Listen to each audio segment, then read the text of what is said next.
하나님 아버지 하나님 감사합니다. 새날을 창조하시고 새로운 생명을 허락하여 주신 하나님 아버지, 오늘도 하나님의 자비와 군일하심에 의하여 오늘 하루를 살아갑니다. 새 생명을 주셔서 감사합니다.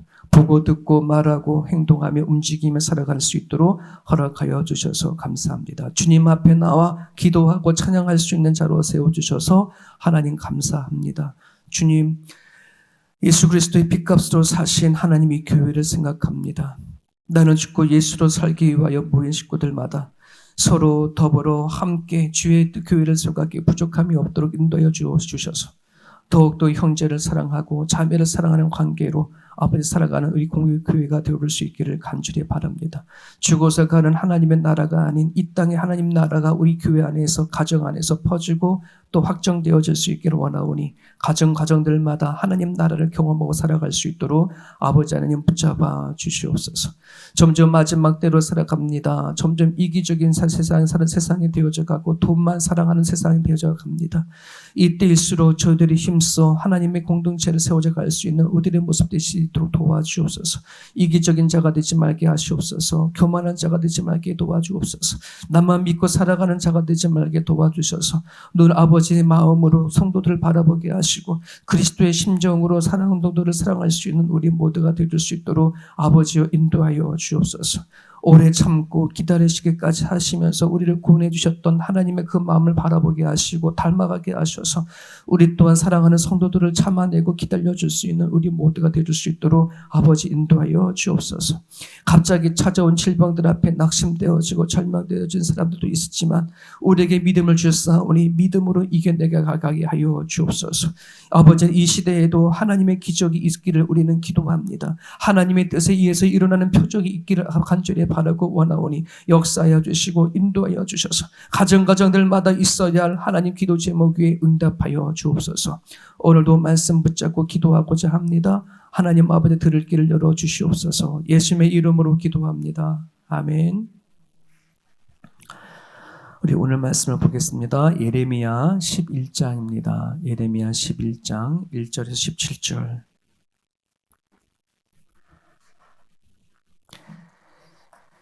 예레미야 11장 1절에서 17절. 매일 성경의 제목이 기도하지 말라 이렇게 되어 있습니다. 오해하면 안 됩니다. 기도하지 말라. 좀 하나님의 말씀이면, 그죠? 하나님 뜻이라면 참 좋겠죠. 기도하지 않고 살아간다는 거. 근데 그런 뜻이 아니고, 하나님 안타까운 마음에 담겨져 있는 그런 제 말씀입니다. 우리 1절부터 17절까지 우리 같이 읽겠습니다. 여호와께로부터 예레미야에게 임한 말씀이라 이르시되 너희는 이 언약의 말을 듣고 유다인과 예루살렘 주민에게 말하라. 그들에게 이르기를 이스라엘의 하나님 여호와께서 이와 같이 말씀하시되 이 언약의 말을 따르지 않는 자는 저주를 받을 것이니라. 이 언약은 내가 너희 조상들을 새 풀무 애굽 땅에서 이끌어내던 날에 그들에게 명령한 것이라. 곧 내가 이르기를 너희는 내 목소리를 순종하고 나의 모든 명령을 따라 행하라. 그리하면 너희는 내 백성이 되겠고 나는 너희의 하나님이 되리라. 내가 또 너희 조상들에게 한 맹세는 그들에게 젖과 꿀이 흐르는 땅을 주리라 한 언약을 이루리라 한 것인데 오늘이 그것을 증언하느니라 하라 하시기로 내가 대답하여 이르되 아멘 여호와여 하였노라. 여호와께서 내게 이르시되 너는 이 모든 말로 유다 성읍들과 예루살렘 거리에서 선포하여 이르기를 너희는 이 언약의 말을 듣고 지키라. 네가 너희 조상을 애굽 땅에서 인도하여 낸 날부터 오늘까지 간절히 경계하며 끊임없이 경계하기를 너희는 내 목소리를 순종하라 하였어. 그들이 순종하지 아니하며 귀를 기울이지도 아니하고 각각 그 악한 마음의 완악한 대로 행하였으므로 네가 그들에게 행하라 명령하였어도 그들이 행하지 아니한 이 언약의 모든 규정대로 그들에게 이르게 하였느니라 하라. 여호와께서 또 내게 이르시되 유다인과 예루살렘 중에 반역이 있도다. 그들이 내 말 듣기를 거절한 자기들의 선주의 제약으로 돌아가서 다른 신들을 따라 섬겼은즉 이스라엘 집과 유다 집이 내가 그들의 조상들과 맺은 언약을 깨뜨렸도다.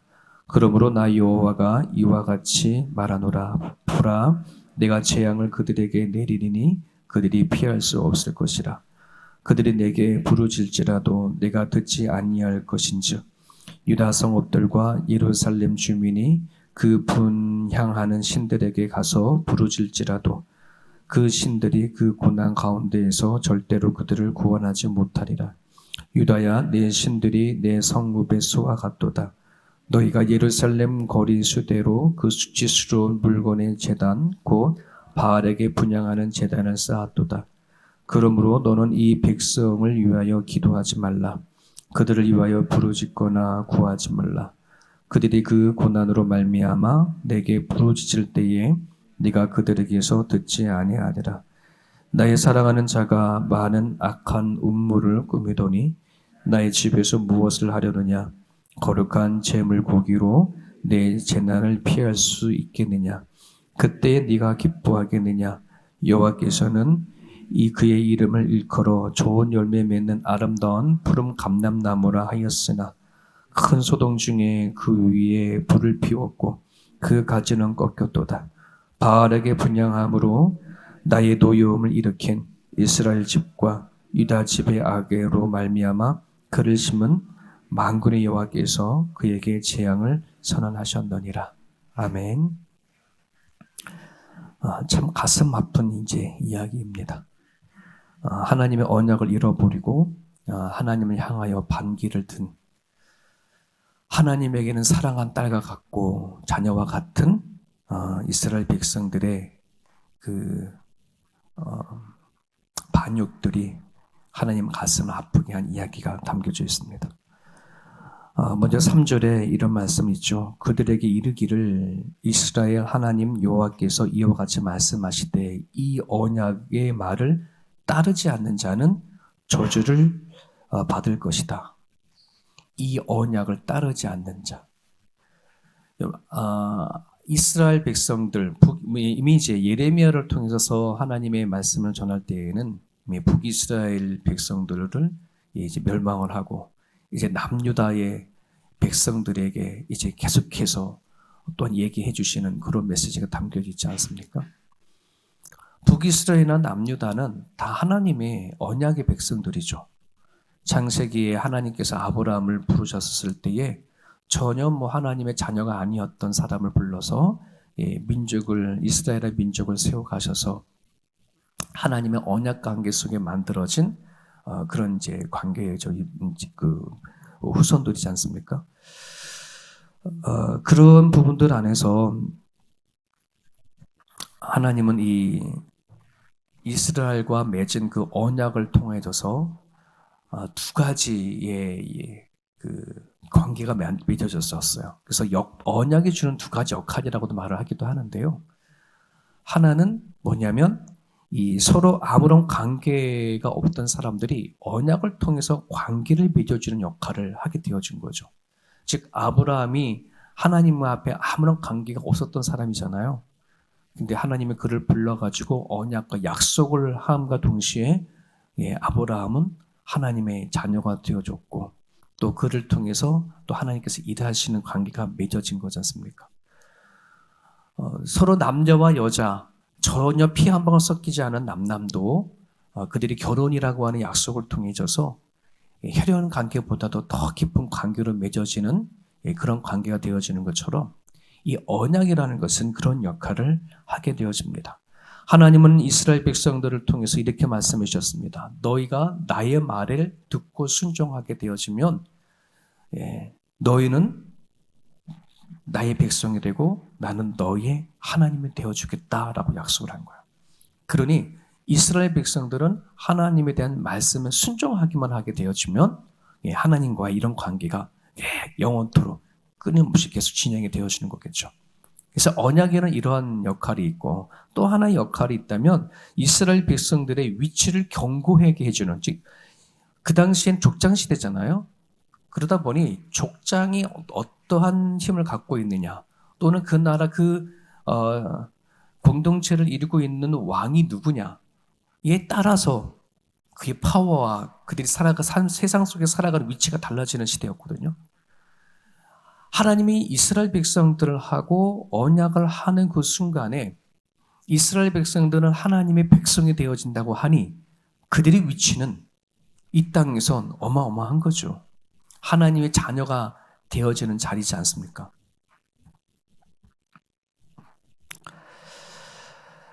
아마 이러한 그 위치를 경고히 받은 사람들은 이 세상에 이스라엘 백성들 외에는 존재하지 않습니다.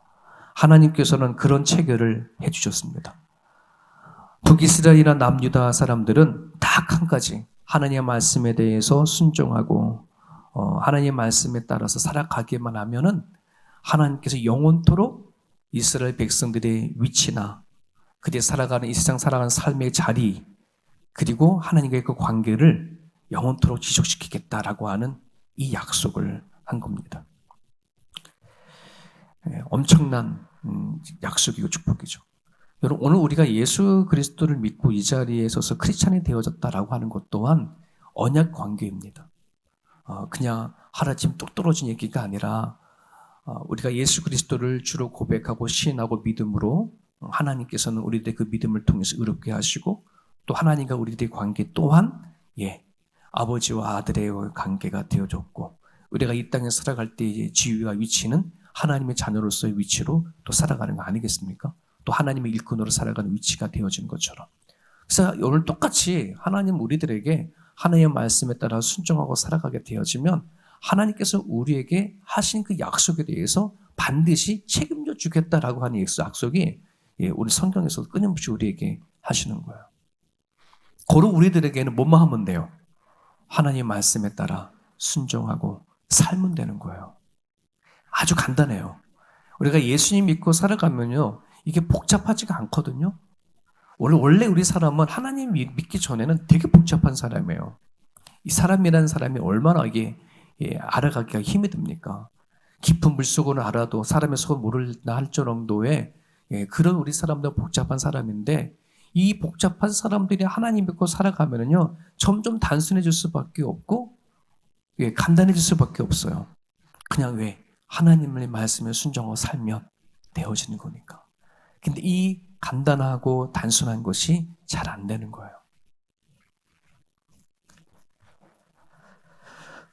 오늘 본문의 안에서는 하나님께서 그렇게 언약 관계에 맺은 남유다 백성들이 하나님과의 언약 관계가 무너져 버리고 말아버렸습니다. 7절에 보면은 하나님께서는 그 관계가 금이 가고 깨어질 때에 수많은 선지자를 보내고 설득하고 또 경계하고 또 경고를 주고 해서 수많은 메시지를 전달했음에도 불구하고 듣지 아니했다, 돌아오지 않았다라고 하는 하나님의 그 마음, 안타까운 마음을 얘기를 하면서 뭐라고 말하냐면은 그들이 왜 순종하지 않았을까, 돌아오지 않았을까, 그들의 마음이 완악해졌다라고 하는 말을 쓰고 있어요.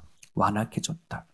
여러분 완악해졌다는 말은 어떻게 보면 그냥 마음이 못돼 먹었구나 이렇게 표현될 수가 있거든요. 근데 여기서 완악하다는 표현이 이스라엘 백성들이 악하게 되졌다. 그들이 하는 모든 것들이 나쁘다. 이런 얘기를 우리는 얼핏 볼 수가 있는데 그런 내용이기보다는 이 완악함을 무엇을 가지고 완악하다 그러냐면은 하나님이 없는 마음. 우리가 이 세상 살아갈 때 하나님을 마음의 중심에 두지 않고 내 멋대로 내 마음대로 살아가고자 하는 것, 이것을 완악하다라고 표현을 성경은 하고 있다는 말이에요. 여러분 이 시대에 우리가 살아갈 때 보면 사람들 참 교회를 다니지 않아도 온유한 사람들도 참 많고 착한 사람 되게 많아요. 근데 우리는 그런 사람들 보고 완악하다 하지 않잖아요. 그런데 하나님은 그런 사람을 보고 완악하다라고 표현한다는 말이 참 우리가 바라보는 시장은 참 다르구나 하는 걸 알 수 있어요. 인간적으로 사람들이 아무리 착하고 부드럽고 참 인격적이다라고 한다 할지라도 그 마음 안에 하나님이 없이 하나님이 주어진 인생을 자기 마음대로 편한 대로 믿고 살아간다고 했었을 때에 하나님 그 사람을 평가를 하기를 완악하다라고 평가를 하고 목이 곧은 백성이다라고도 그렇게 말을 한다는 거죠. 여러분 그런 의미에서 창세기에 그 노예 방주가 일어났었을 때 하나님이 세상을 쓸어버렸을 때 한번 생각해 버리면 그 당시 뭐가 그렇게 악했을까? 악하고 다 못된 짓을 하더라도 성인들이 그렇게 많이 했겠지. 못된 사람들이. 하지만 거기에는 연약한 아이들도 있을 것이고 그렇지 않습니까? 그럼에도 불구하고 하나님은 왜 그들의 세상을 이렇게 봤었을 때에 악하게 표현을 했냐 그러면 하나님이 없는 것을 보고 악하다라고 얘기를 하는 부분들이거든요. 우리가 이 앞에 이제 며칠 전에도 새벽 예배 하시면서 우리 김현선 목사님 우상에 대해서 쭉 얘기를 해 주셨는데 참 마음이 와닿았던 부분들이에요. 여러분 우상이라고 한다고 눈에 보이는 거잖아요. 하나님 눈에 보이지 않잖아요. 하나님과 우리들의 관계는 말씀으로 이렇게 주어진 관계이기 때문에 인격 대 인격체이잖아요. 그러니까 우리는 하나님의 말씀을 들어야 되고 말씀에 따라 살아가야 되고 그 말씀 앞에 내 뜻을 버려야 되고 하는 이런 관계가 있지만 우상은 그런 관계가 아니잖아요. 바로 눈에 뭐 만들어 놓으면 바로 그 우상을 만난 거고 하는 신을 만난 거고 뭘 바치면 신 앞에 이미 다 바친 거고 하니 그저 뭐 하는 거예요? 관계만. 거기 안에 요구만 있다는 거죠. 그 자체가 우상인 것처럼 오늘도 우리가 이 땅에 살아나갈 때에 하나님의 말씀에 대해서 고민하고 하나님의 말씀에 대해서 내가 몸부림을 치려고 하는 이 삶을 갖고 있지 아니하면 여러분 어쩜 우리가 하나님을 부른다고 하더라도 내 안에 우상적인 그런 모습이 있지 않나 이런 생각이 되어집니다. 제가 예수 동행 일기를 쓰면서도 거기에 그런 말을 제가 이렇게 일기를 통해서 기록을 해놨어요. 하나님을 내가 부르고 기도를 하더라도 정말 내 마음 안에는 내 뜻대로 내 마음대로 하고자 한다고 한다면 하나님조차도 내가 세상 사람들이 우상을 믿는 것처럼 그렇게 하나님을 우상처럼 내가 믿을 수 있겠구나. 여러분, 이 말 표현이 조금 애매한 것 같지만, 그죠? 하나님을 우상처럼 섬긴다. 당연하지 않아요. 라고 표현할 수 있겠죠. 근데 그 우상은 그런 게 아니라 하나님을 내 뜻대로 내가 조정하면서 믿겠다는 거예요. 이것을 완악하다 하는 거고 하나님은 이것에 대해서 되게 심각하게 받아들이는 것입니다. 심지어 이것을 우상이요 또 다른 말로 음행이까지라 음행하는 거다라고까지도 얘기를 합니다. 너 마음에 하나님이 없는 다른 것을 품은 것에 대한 음행을 얘기를 하는 거죠. 여러분 부부관계라고 한다는 것이 살아가다 보면은 서로 다툴 수도 있고 싸울 수도 있고 여러 가지 의견으로 틀어질 수가 있어요. 이런 것들은 뭐예요? 싸우면서 서로 조정해가고 서로 바꿔가서 다시 아무 문제가 더 없이 없거나 또는 그 문제를 통해서 서로 또 많이 알아가는 그런 기회가 될 수 있어요. 하지만 이 부부가 안에 음행이 들어오면 이건 다른 문제인 거죠. 그렇죠? 이건 다른 문제인 거예요. 하나님을 믿는 데 있어서 우리가 일반적으로 짓는 여러 가지 죄들도 있을지도 모르겠습니다. 행함에 있어서. 하지만 내 안에 하나님이 아닌 다른 것을 품는 순간 이건 다른 얘기가 되어지는 거예요. 여러분 이스라엘 백성들이 광야 생활할 때에 얼마나 하나님 앞에 속을 많이 썩게끔 했습니까? 그런 수많은 기적을 행하고 살아갔음에도 불구하고 하나님 원망하고 불평하고 했던 걸 참 많았잖아요. 그럴 때마다 하나님은 그래도 뭐 했어요? 다 품으셨어요. 품으시고 용서해 주시고 들어주시고 하셨어. 하지만 이스라엘 백성들 마음 안에 뭐가 들어갈 때는 하나님이 아닌 우상이 들어갈 때는 그것에 합당한 벌을 내리셨어요. 그죠? 죽이기까지 할 정도로. 하나님은 너무나 속상한 마음을 가지고 예레미야 선지자를 통해서 이렇게 말합니다. 이 백성을 위해서 기도하지 말아라. 하나님이 마음이 상한 것을 볼 수 있습니다. 이스라엘 백성들과 관계가 깨어지고 사랑의 관계가 틀어진 것을 하나님은 예레미야의 입술을 열어서 드러내고 표현한 것이죠. 그러면서 15절을 볼까요? 15절에 보면 나의 사랑하는 자가 많은 악한 음모를 꾸미더니 나의 집에서 무엇을 하려느냐? 거룩한 제물 고기로 내 재난을 피할 수 있겠느냐? 그때에 너가 기뻐할 수 있겠느냐? 절대 그럴 수 없어. 이런 뜻이죠. 너가 내 성전에서 내 집에서 아무리 나를 위해서 제사를 드리고 수많은 예배를 드린다고 하더라도 내가 네 마음으로 하는데 이런 거죠. 네 속으로 하는데 내가 너와 사랑의 관계를 맺을 수 있겠냐? 내가 너의 하나님이 되고 너가 내 자녀가 될 수 있겠냐? 이런 얘기를 하는 거예요. 여러분 이런 부분들 안에서 우리가 깨달아야 될 것이 오늘 우리가 드려지는 하나님을 믿고 드리는 그 예배의 관계가 얼마나 중요한 것인지를 아셔야 돼요. 내 안에 정말 예배를 드려지는 내 안에 하나님을 전적으로 의지하는 마음이 있는가? 하나님을 진심을 다해서 드려지는 찬양이 있는가? 내 마음 안에 내가 하고 싶은 대로, 내가 뜻대로 하고 싶은 대로, 내가 쉽게 이 세상을 살고 싶은 그 마음이 가득한 채 살아가면서도 내가 내 몸은 하나님 앞에 나와서 예배하고 있는 나의 모습들. 하나님이 이것을 그냥 보지 않아요. 심각하게 보시는 부분들이거든요. 오늘 여러분들이 기도하실 때에 내가 하나님을 믿는 것이 대충 믿는 것이 아닌가. 내가 예배할 때 마음과 뜻을 다하여 드려지는 예배는 아닌가. 마음을 다해 드리는 예배여야 되는데 그렇지 못한 것이 아닌가 하는 생각을 가지고 여러분 예배 드렸으면 좋겠고요. 또 여기서 하나 더 부탁드리고 싶은 것은 이스라엘 백성들은 왜 그토록 하나님을 순종하지 못하고 우상을 갔을까? 그렇게 얘기를 하더라고요. 이스라엘 백성들만 하나님을 섬겼기 때문에. 자기 주변에는 이스라엘 백성 주변에 하나님을 섬기는 사람이 없었잖아요. 다른 민족이 없었잖아요. 이스라엘 백성들만 하나님만을 섬겼어요. 그러니까 자기네들만 하나님과 관계를 맺어야 되고 하나님 말씀을 순종하고 살아가야 되는데 주변의 나라 사람들은 안 그렇거든. 자기네들 하고 싶은 대로 다 그냥 살거든. 그게 부러웠던 거거든요.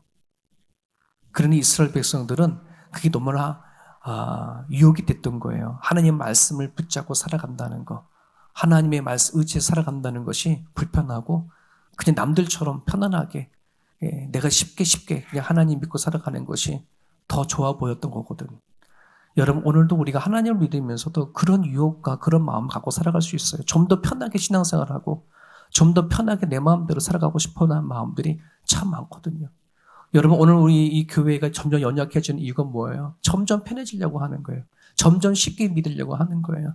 뭐 교회까지 나와가지고 뭐 하냐? 요즘에는 다 TV 보면은 다 예배 다 드릴 수 있는데 뭐 무슨 굳이 사람이 부딪혀가면서 뭐 그렇게 헌신하고 봉사하려고 그래? 얼마든지 가서 혼자 몰래 가서 예배 드릴 수 있는 도시 얼마나 많은데. 여러분 하나님은 그걸 보시는 거거든요. 정말 하나님이 나의 하나님이 되어진다면 내가 그의 백성이 되어진다면 하나님과의 언약 관계 속에 있는 우리들의 모습을 안다 그러면은 진실되어지게 하나님 앞에 나와 예배하고 내 남은 인생 내 남은 삶을 주와 함께 살아갈 수 있는 그런 삶이 되어졌으면 좋겠습니다. 이 시간 여러분들이 기도해 주실 때에 하나님 내일 드려지는 예배가 더 정말 마음과 뜻을 다해 드려지는 예배가 될 수 있게 달라고 기도해 주시고 또 순종의 삶이 우리 삶 가운데 있게 해달라고 내 뜻대로 살아가는 것이 아니라 하나님의 말씀을 의지하고 살아가게 해달라고 이 시간 여러분이 한 번만 더 기도해 주시면 좋겠고요. 그리고 끝나신 다음에 우리 식사가 준비되어 있으니까 간단하게 아침 교제를 나누시고 이렇게 돌아가셨으면 좋겠습니다. 자유롭게 기도하시고 식당으로 오시길 바랍니다.